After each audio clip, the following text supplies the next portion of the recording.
Welcome to Big TV digital exclusive live. Amangal స్థానిక వ్యాపారులు అలాగే మార్వాడీల మధ్య నెలకొన్న వ్యాపారుల వివాదం నేపథ్యంలో రేపు బంద్కి స్థానిక వ్యాపారులు పిలుపునిచ్చారు. అయితే తాజాగా అందుతున్న అప్డేట్ ప్రకారం స్థానిక వ్యాపారస్తులు రేపటి బంద్ను వెనక్కి తీసుకున్నట్లుగా అయితే తెలుస్తోంది.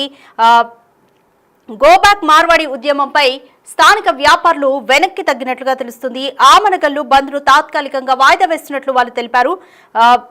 ఆమనగల్లు బంద్కు స్థానిక వ్యాపారస్తులు పిలుపునిస్తూ వర్తక సంఘాలు పిలుపునిచ్చాయి. బట్ సమస్యను సామరస్యంగా పరిష్కరించుకోవాలంటూ పోలీసులు సూచించడంతో వ్యాపారులు తాజాగా నిర్ణయం తీసుకున్నట్లు తెలుస్తుంది. ఈ నేపథ్యంలో బంద్ను తాత్కాలికంగా వాయిదా వేస్తున్నట్లు తెలుస్తుంది. అయితే కొద్ది కాలంగా స్థానిక వ్యాపారులు మార్వాడీల మధ్య వివాదం తలెత్తింది.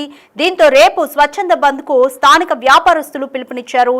బంద్తో ఉద్రిక్త పరిస్థితులు తలెత్తే అవకాశం ఉందని, దీనిపైన పునరాలోచించుకోవాలంటూ కూడా పోలీసులు స్థానిక వ్యాపారస్తులకు సూచించారు. దీంతో స్థానిక వ్యాపారస్తులైతే వెనక్కి తగ్గినట్లుగా అయితే తెలుస్తోంది.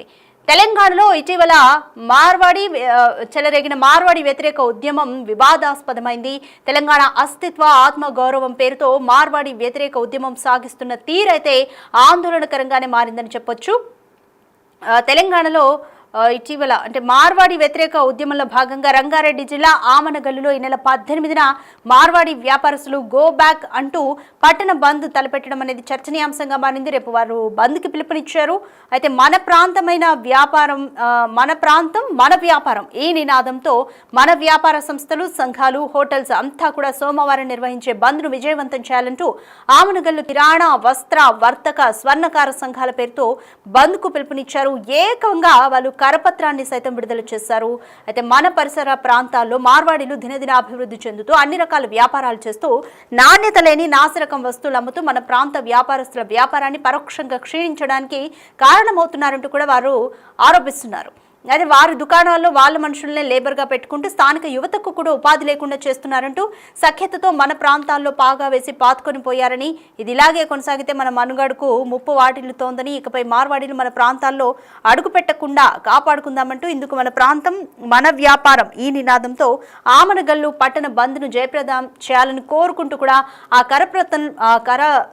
కరపత్రంలో స్థానిక వ్యాపారస్తులు కోరారు. సో రేపు వాళ్ళు బంద్కి పిలుపునిచ్చారు. అయితే చర్చలు జరుగుతున్న నేపథ్యంలో పోలీసులు కూడా వారిని వారించడం జరిగింది. బంద్కి పిలుపునిస్తే తీవ్రమైన పరిణామాలు ఉంటాయి, ఇదంతా కూడా సీరియస్ అవుతుంది ఇష్యూ అనేది పోలీసులు వారికి సర్ది చెప్పడంతో వ్యాపారస్తులు తాత్కాలికంగానే ఈ బంద్ను మేము వాయిదా వేస్తున్నామంటూ కూడా వాళ్ళైతే చెప్పుకొచ్చారు.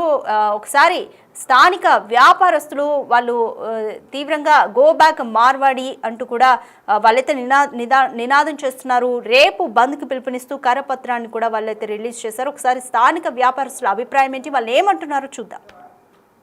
నమస్కారం అండి. రంగారెడ్డి జిల్లా ఆమనగల్ మండలం వర్తక సంఘాల తరఫున గుర్రం సురేష్ కుమార్ మాట్లాడుతున్నాండి.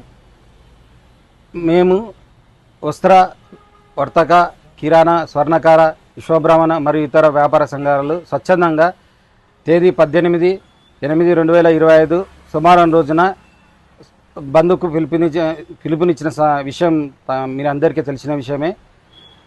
గత 3 సంవత్సరాల క్రితం ఆమనగల్లులో వ్యాపారస్తులందరూ కలిసి మార్వాడీలు ఉన్నవాళ్ళు ఉండి కొత్త వాళ్ళు రాకుండా, మీరే ఉండి కొత్త వాళ్ళు రాకుండా ఉండాలని చెప్పి తీర్మానం చేయడం జరిగింది. కొత్త వారు వచ్చిన ఎడల మీరైనా పోవాలి లేదా వాళ్ళనైనా ఎల్లగొట్టాలనే సబ్జెక్ట్ మీద మేము వాళ్ళతో కలిసిమెలిసి ఇన్ని రోజులు ఉన్నాము. ఇప్పుడు కొత్తగా వేరే మార్వాడి సంస్థ రావడం వల్ల మార్వాడి వ్యాపారస్తులు గోబ్యాక్ అన్నామా కానీ దీనికి ఎటువంటి రాజకీయాలకు కానీ కులాలకు కానీ మతాలకు కానీ సంబంధం లేని విషయం.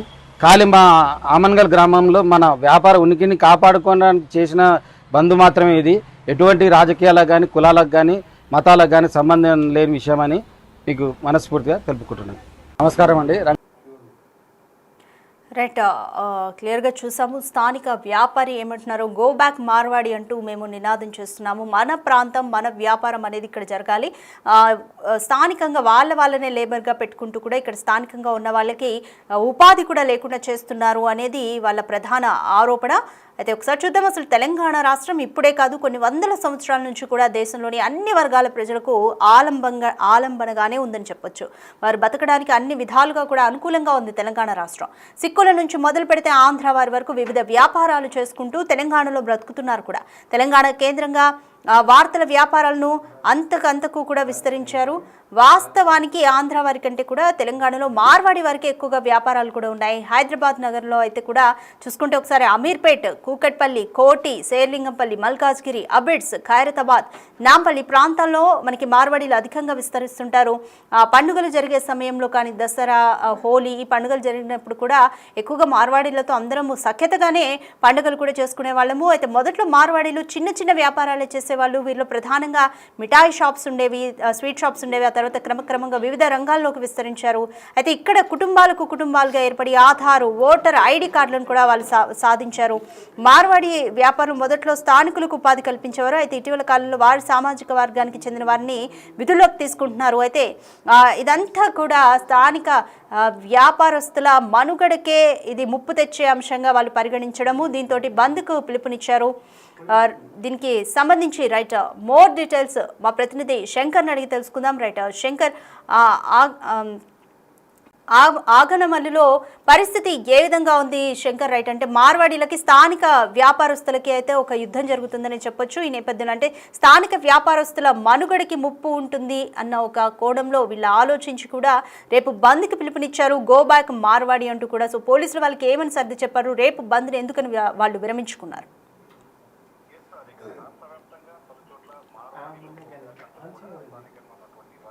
వ్యాపార సంఘాల నేతలంతా కూడా ఈ బంద్లకు పిలుపునిస్తూ వచ్చారు. ఇదే క్రమంలో రంగారెడ్డి జిల్లా ఆమన్గల్లో కూడా పూర్తిగా అక్కడ ఎవరైతే వర్తక వ్యాపారాలు నిర్వహిస్తున్నారో వారందరూ కూడా పూర్తిగా రేపు అంటే 18వ తేదీన ఆమన్గల్లో పూర్తిగా బంద్కు పిలుపునిస్తూ కూడా పిలుపునిచ్చారు. ఈ క్రమంలోనే గత 2 రోజుల క్రితం కూడా మార్వాడీస్ గో బ్యాక్ అంటూ కూడా ఒక పత్రికను రిలీజ్ చేయడంతో పాటు పాంప్లెంట్లను కూడా అందరికీ అందించే కార్యక్రమానికి శ్రీకారం చుట్టారు.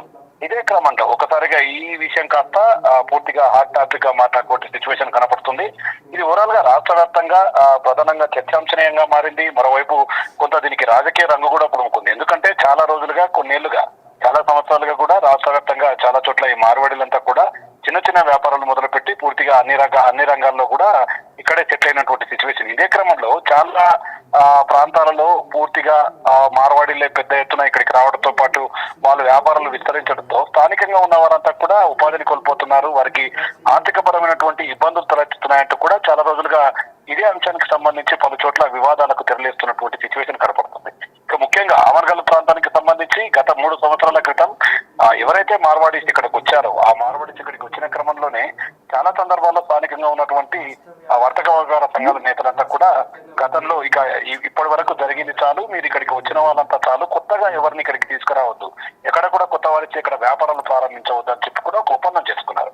దానికి వారు ఓకే అనడంతో వారి మధ్య సఖ్యతగానే కొనసాగినటువంటి సిచ్యువేషన్. కానీ అది చిలికిగా కాదు, గాలివానగా మారింది.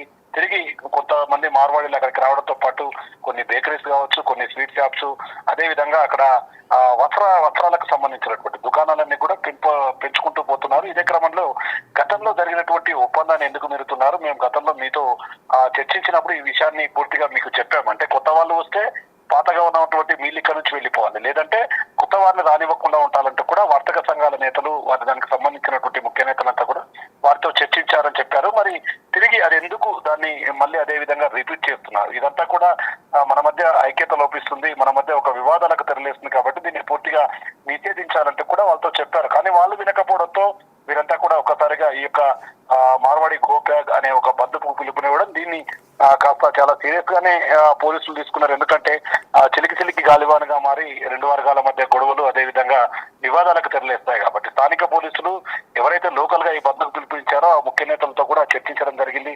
వారికి సంబంధించి నచ్చజెప్పి ఏదైనా సరే శాంతియుతంగా మాట్లాడుకోవాలి, వివాదాస్పదంగా మారకూడదంటూ కూడా పూర్తిగా వారికి చెప్పారు. ఎందుకంటే ఇది రాష్ట్ర వ్యాప్తంగా మరోవైపు ముఖ్య నేతలు కాంగ్రెస్ కు సంబంధించినటువంటి కొంతమంది వారు కూడా అలా అందరూ మనం బతకడానికి వచ్చిన వాళ్ళని ఎవరిని ఇక్కడ నుంచి వెళ్ళిపోమని ఎవరికి లేదంటూ కూడా దీనికి ఒక రాజకీయ రంగును కూడా పులిమినట్టు సిచ్యువేషన్ కనపడింది.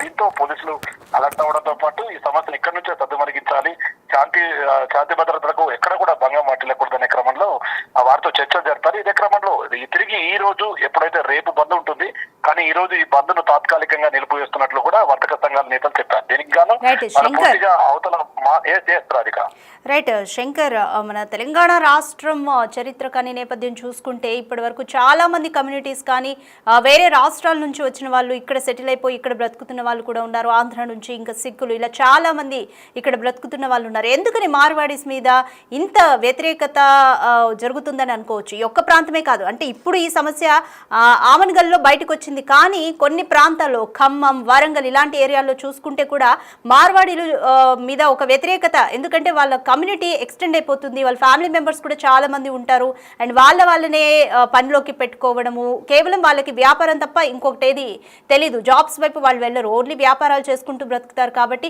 ఎందుకని అసలు ఈ మార్వాడీల మీద ఇంత వ్యతిరేకతకి ఇంకా కారణాలు ఏమని అనుకోవచ్చు? ఈ సమస్యకి అంటే ఇక్కడ ఒక్కడితో ఉద్యమం చెలరేగి ఊరుకుంటుందా, లేకపోతే వేరే ప్రాంతాల్లో కూడా ఇంకా వ్యతిరేకత బయటకు వచ్చే ఛాన్స్ ఉందా?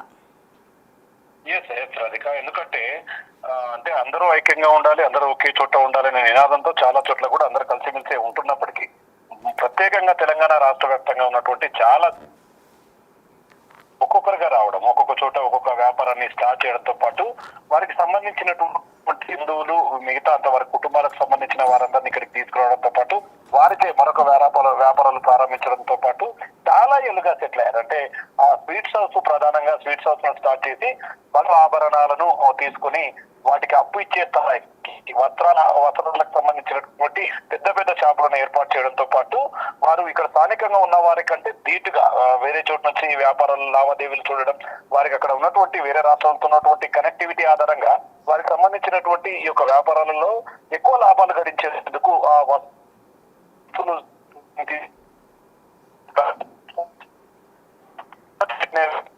తెలంగాణ మన ప్రాంత ప్రజలు పెద్ద ఎత్తున ఏదైనా వ్యాపారం స్టార్ట్ చేస్తే కొంత సిచ్యువేషన్ పూర్తిగా నిలబడలేకపోతున్నారు. స్థానికంగా కాబట్టి సిచ్యువేషన్ కరెక్ట్ కూడా ఈ ఉపాధి అవకాశాలు చాలా రోజు రోజుకు దిగజారుతుండడం అనేది స్థానికంగా కూడా ఆందోళన గురి చేస్తుంది. వారంతా రైట్ శంకర్, లైవ్ చాట్లో కూడా మనకు ఒక కామెంట్ వచ్చింది, చూద్దాం. తెలంగాణలోని ప్రతి మార్వాడి దుకాణం కూడా 5 మంది స్థానిక తెలంగాణ కార్మికులను నియమించుకోవాలి, మరియు వారికి జీతం చెల్లింపు రికార్డులను కూడా అందించాలి అనేది కూడా ఒక కామెంట్, ఒక వ్యూవర్ డిమాండ్ చేస్తున్నారు. సో దీని పట్ల ఏమంటారు?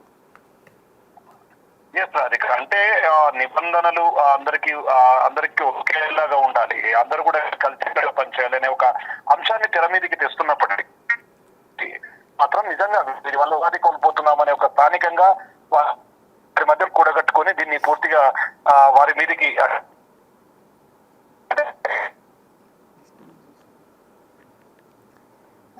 చిన్న చిన్న తగుడ కంటే వారికి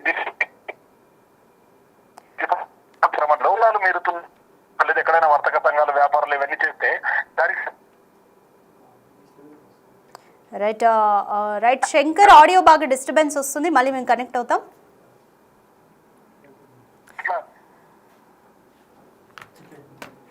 రైట్, ఆమనగల్లులో మార్వాడీలకు అలాగే స్థానిక వ్యాపారులకు మధ్య ఒక యుద్ధం జరుగుతుందనే చెప్పొచ్చు. మార్వాడీస్ గో బ్యాక్ అంటూ కూడా స్థానిక వ్యాపారులు నినదిస్తున్నారు. మన ప్రాంతం మన వ్యాపారం అనే నినాదంతో స్థానిక వ్యాపారులు ముందుకెళ్తున్నారు. అయితే అక్కడ మార్వాడీలు గో బ్యాక్ అంటూ కూడా వాళ్ళ డామినేషన్, అంటే వాళ్ళు ఎక్కువగా సఖ్యతగా ఉంటూనే ఎక్కువ మంది వాళ్ళు వ్యాపారాన్ని విస్తరిస్తున్నారు. వాళ్ళ పెద్ద కుటుంబాలు కాబట్టి జనరల్గా వాళ్ళనే నియమించుకుంటున్నారు లేబర్గా కూడా, అంటే ఐ మీన్ పనిలో కూడా వాళ్ళ వారినే పెట్టుకొని వాళ్ళు వ్యాపారాలను అయితే కొనసాగిస్తున్నారు. ఇది తీవ్రంగా, అంటే వాళ్ళ స్థానిక వ్యాపారుల మునుగడకే ఇది ముప్పు తెంచే అంశంగా వాళ్ళైతే భావిస్తున్నారు. సో ఈ అంశం ఆమనగల్లులోనే కాదు, తెలంగాణ అంతటా కూడా పలు ప్రాంతాల్లో, ముఖ్యంగా వ్యాపారాలు ఎక్కువగా జరిగే ప్రాంతాల్లో ఈ ఫీలింగ్ అనేది ఉంది. ఎందుకంటే మార్వాడీలు జనరల్గానే పెద్ద కుటుంబాలుగా ఉంటారు, వాళ్ళు పిల్లలు కానీ వాళ్ళ కుటుంబాలు ఉమ్మడి కుటుంబాలు ఉంటాయి, పెద్ద కుటుంబాలు కాబట్టి వాళ్ళు ఓన్లీ వ్యాపారాల మీదే బ్రతుకుతారు. కాబట్టి వాళ్ళు ఇంత వేగంగా మార్వాడీల మీదే ఎందుకు ఇంత వ్యతిరేకత వస్తుంది అంటే వాళ్ళంత వేగంగా ఇక్కడ విస్తరించగలుగుతున్నారు. పెద్ద కుటుంబాలు కాబట్టి వాళ్ళకి వ్యాపారం తప్ప ఇంకొకటి వాళ్ళకి జీవనాధారం ఉండదు. ఓన్లీ ఎక్కువ మంది వ్యాపారం వైపే నడుస్తారు కాబట్టి తొందరగా విస్తరించగలిగారు. ఈ అంశం స్థానిక వ్యాపారులకు, తెలంగాణ వ్యాపారులకు ముప్పు తెచ్చే అంశంగా వాళ్ళంతా పరిగణించారు. కాబట్టి ఆమన్గల్లులో వాళ్ళంతా కూడా రేపు సోమవారం బంద్కు పిలుపునిచ్చారు. బట్ పోలీసులు జోక్యం చేసుకొని నచ్చ చెప్పడంతో తాత్కాలికంగా అయితే ఈ బంద్ను వాయిదా వేస్తున్నట్లుగా స్థానిక వ్యాపారులు అయితే ప్రకటించారు.